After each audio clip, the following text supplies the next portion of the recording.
اللہ تعالیٰ مزید ارشاد فرماتے ہیں وَإِنَّا لَنَحْنُ نُحْيِي وَنُمِيتُ وَنَحْنُ الْوَارِثُونَ، پھر اللہ تعالیٰ فرماتے ہیں اور ہم ہی زندگی دیتے ہیں اور ہم ہی پھر تمہیں موت دیتے ہیں، اور پھر اللہ تعالیٰ فرماتے ہیں اور ہم ہی بالآخر وارث بھی ہیں تمہارے۔ ہم سمجھتے ہیں کہ ہم لاوارث ہیں، دنیا میں ہمارا کوئی وارث نہیں۔ اگر ہم یہ سمجھ لیں کہ وارث تو صرف اللہ تعالیٰ کی ہی ذات ہے، تو اللہ تعالیٰ فرماتے ہیں کہ ہم ہی تمہیں زندگی بھی دیتے ہیں اور تمہیں موت بھی دیتے ہیں، کیونکہ ہم ہی تمہارے وارث ہیں۔ آپ نے دیکھا ہے کہ انسان جب بیمار ہوتا ہے، چاہے وہ اولاد ہو، چاہے وہ شوہر ہو، چاہے وہ بیوی ہو، چاہے وہ ماں ہو، چاہے وہ باپ ہو، کسی زندگی کے ایک حصے تک انسان تیمارداری کرتا ہے، اس کی دیکھ بھال کرتا ہے، لیکن انسان تھک جاتا ہے، انسان تنگ پڑ جاتا ہے۔ نہیں پڑتا تو کون نہیں پڑتا؟ اللہ نہیں پڑتا، اور اللہ تعالیٰ پھر اس انسان کو سنبھال لیتا ہے۔ کتنی ہی خوبصورت میرے رب کائنات نے بات کی کہ میں ہی وارث ہوں۔ ہم دنیا میں ورثہ کو تلاش کرتے ہیں، وارثوں کو تلاش کرتے ہیں، لیکن اصل جو وارث ہے، جو جو ہمارا وارث ہے، اصل میں ہم اس کو خوش کرنے کی کوشش نہیں کرتے۔ جس دن ہم نے یہ سمجھ لیا کہ اللہ تعالیٰ ہی ہمارا وارث ہے، تو یقین جانیے زندگی بڑی آسان ہو جائے گی۔ اللہ تعالیٰ مزید ارشاد فرماتے ہیں وَلَقَدْ عَلِمْنَا وَلَقَدْ عَلِمْنَا مستقدمین منکم وَلَقَدْ عَلِمْنَا الْمُسْتَأْخِرِينَ۔ اللہ تعالیٰ مزید ارشاد فرماتے ہیں اور تم میں سے آگے بڑھنے والے اور پیچھے ہٹنے والے بھی ہمارے علم میں ہیں۔ ہم جانتے ہیں مستقدمین جو آگے بڑھنے والے ہیں، منکم تم میں سے، وَلَقَدْ عَلِمْنَا الْمُسْتَأْخِرِينَ، اور ہم ان کو بھی جانتے ہیں جو پیچھے ہٹنے والے ہیں، ان سب کو ہم جانتے ہیں۔ یعنی جو اللہ تعالیٰ کے احکامات سے، اللہ تعالیٰ کے احکامات سے تجاوز کرنے والے ہیں، ہم ان کو بھی جانتے ہیں، اور ہم ان کو بھی جانتے ہیں جو جو پیچھے ہٹ جاتے ہیں، بات کو سن کر ان سے روگردانی کرتے ہیں، ہم ان سب کو جانتے ہیں۔ وَإِنَّ رَبَّكَ هُوَ يَحْشُرُهُمْ، اور اللہ تعالیٰ پھر مزید ارشاد فرماتے ہیں کہ اور بے شک آپ کا رب، ربّ کا، اس ربّ کے اوپر زبر کیوں آئی ہے؟ وَإِنَّ رَبَّكَ، انا کی وجہ سے، انا کی وجہ سے۔ انا کیا ہے؟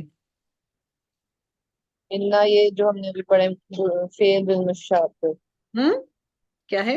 فعل بالمش پھر بولیے گا کیا ہے انا؟ فعل بالمشابہ، نہیں، پھر بولیے گا انا کیا ہے؟ جی ڈاکٹر صاحب پھر بتائیے گا۔ مشبہ بالفعل، مشبہ سوری، مشبہ بالفعل، دو ہاں ہیں اپنے، مشبہ، ٹھیک ہے؟ مشبہ ٹھیک ہے، ٹھیک ہے، مشبہ، مشبہ، مشبہ بالفعل، دو مشبہ ہاں ہاں ہیں اس کے اندر، مشبہ ٹھیک ہے، بالفعل۔ اکثر کتابوں میں بھی غلط لکھا ہوتا ہے، وہ ایک ہے کے ساتھ لکھ دیتے ہیں، ٹھیک دو ہے یاد، ٹھیک ہے، ٹھیک ہے؟ ٹھیک اچھا ہے، جی، اللہ تعالیٰ فرماتے ہیں کہ وَإِنَّ رَبَّكَ هُوَ يَحْشُرُهُمْ إِنَّهُ حَكِيمٌ علیم۔ اللہ تعالیٰ فرماتے ہیں پھر إِنَّهُ حَكِيمٌ علیم، اللہ تعالیٰ فرماتے ہیں کہ آپ کا رب سب لوگوں کو جمع کرے گا، یقیناً وہ بڑی حکمتوں اور بڑے ہی علم والا ہے۔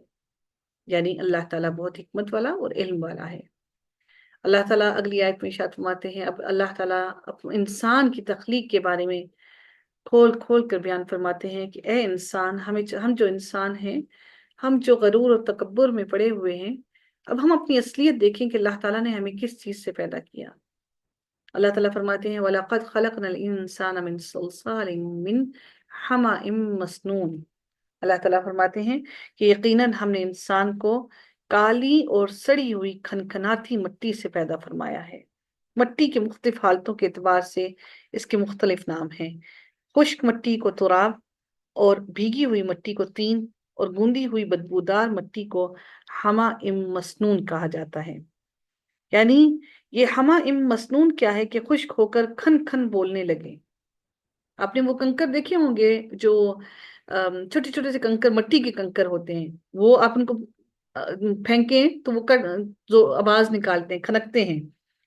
تو یہ جو ہما ام مسنون ہے، خشک ہو کر کھن کھن بولنے لگے، تو سلسالن، اور جب اسے آگ میں پکا لیا جائے تو فخارن، ٹھیکری کہلاتے ہیں، فخارن کہتے ہیں ٹھیکری کو۔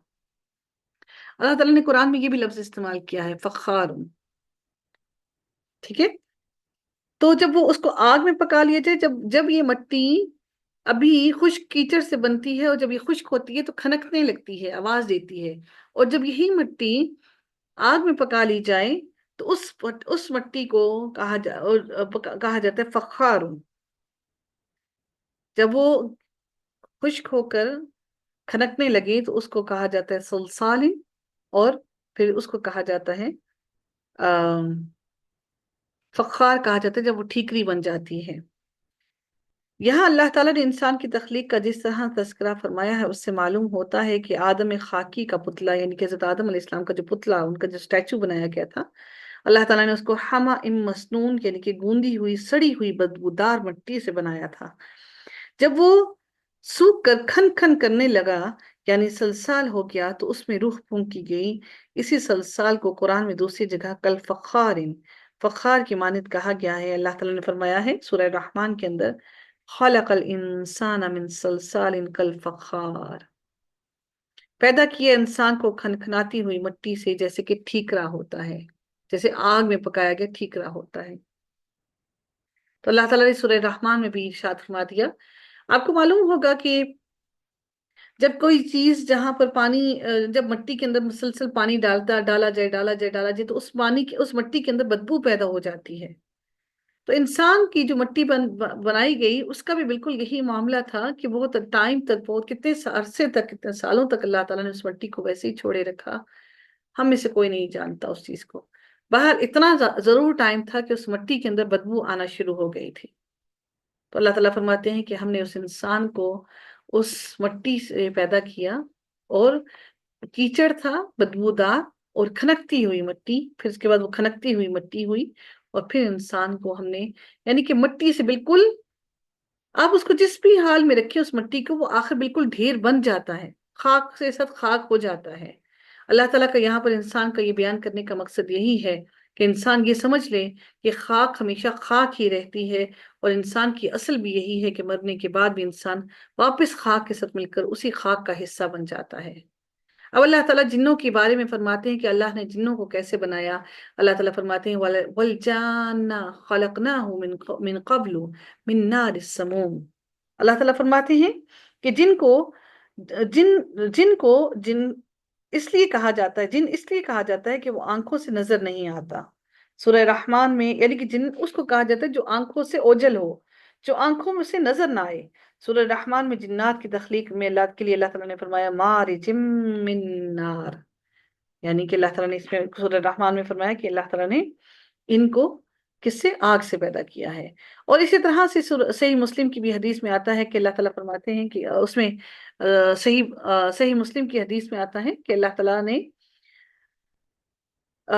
فرشتوں کو نور سے پیدا کیا، اور اللہ تعالیٰ نے کس کو، جنوں کو آگ سے پیدا کیا، اور وہ آگ جو دھواں نہ چھوڑتی ہو۔ جیسے ہم آگ جلاتے ہیں نا تو وہ دھواں چھوڑتی ہے، وہ ایسے نہیں ہے آگ کہ یہ دھواں چھوڑنے والی آگ نہیں ہے۔ اور اللہ تعالیٰ نے انسان کو، آدم کو اللہ تعالیٰ نے مٹی سے پیدا کیا۔ اس اعتبار سے لو والی آگ یا آگ کے شعلے کا ایک ہی مطلب ہوتا ہے، یعنی کہ آگ کو اللہ تعالیٰ نے اس جن کو بنایا ہے، ایک ایسی آگ سے بنایا ہے جو دھواں نہیں چھوڑتی ہے۔ جیسے آگ ہم جلاتے ہیں نا تو وہ ایک دھواں چھوڑتی ہے، بلکہ یہ شعلے ہیں، ٹھیک ہے؟ اللہ تعالیٰ مزید ارشاد فرماتے ہیں وَإِذْ قَالَ رَبُّكَ لِلْمَلَائِكَةِ إِنِّي خَالِقٌ بَشَرًا مِّن صَلْصَالٍ مِّنْ حَمَإٍ مَّسْنُونٍ۔ اور جب تیرے پروردگار نے فرشتوں سے فرمایا کہ میں ایک انسان کو کالی اور سڑی ہوئی کھنکھناتی مٹی سے پیدا کرنے والا ہوں، فَإِذَا سَوَّيْتُهُ فَنَفَخْتُ فِيهِ مِن رُّوحِي فَقَعُوا لَهُ سَاجِدِينَ۔ تو اللہ تعالیٰ فرماتے ہیں کہ تو جب میں اسے پورا بنا چکوں اور اس میں اپنی روح پھونک دوں تو تم سب اس کے لیے سجدے میں گر پڑنا۔ یعنی یہ سجدہ یاد رکھیے گا کہ یہ تعظیم کا سجدہ تھا، یہ سجدہ ہرگز عبادت کے لیے نہیں تھا۔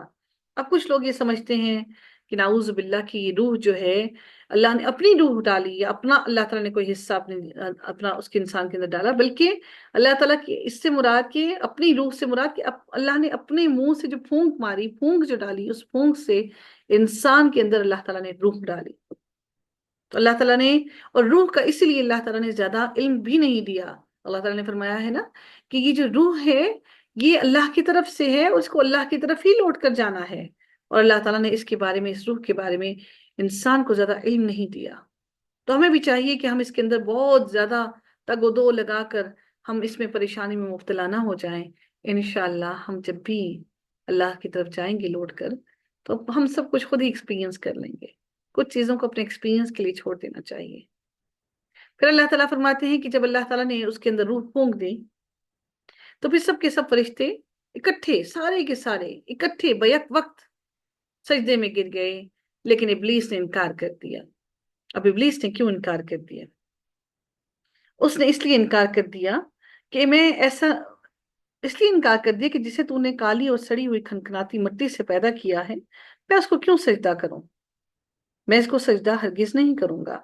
آدم کو تم نے خاک سے پیدا کیا، جبکہ میں تو میں تو آگ سے پیدا کیا گیا ہوں، اور میں سے زیادہ طاقتور ہوں، اور میں یہ قدرت رکھتا ہوں، طاقت رکھتا ہوں کہ میں اس کو جلا کر ختم کر سکوں، جبکہ آگ اس کو ختم کر سکتی ہے، جبکہ انسان مجھے ختم نہیں کر سکتا۔ میں آگ ہوں، میں زیادہ طاقتور ہوں، اور علم کے اعتبار سے بھی میں اس سے زیادہ باعلم ہوں۔